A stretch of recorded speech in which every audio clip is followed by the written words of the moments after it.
Buni tushuntirib bergan bo'lish kerak edi doktor sizlarga to'g'ri ichishni. Hamshira tushuntirdi. Nimaga hamshira tushuntiradi? Bu gormon noto'g'ri ichsa qon двойной ketaveradi. Mana bu yerda noto'g'ri ichilgan.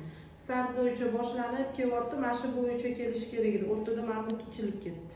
Bu oxirgi qatorlar naborot menstruatsiya chaqirib berish uchun. Amalilari demak endometriyni o'stirib, oxirgi qatori menstruatsiya chaqiradi. O'rtada to'rttasini ichib, keyin oxirgi qatorga o'tib ketib qolgansizlar. Bunaqa ichilmaydi bu preparat. Endi buni hozir to'xtatsak yana qon ketaveradi. Hammasi to'liq tugaydi oxirigacha.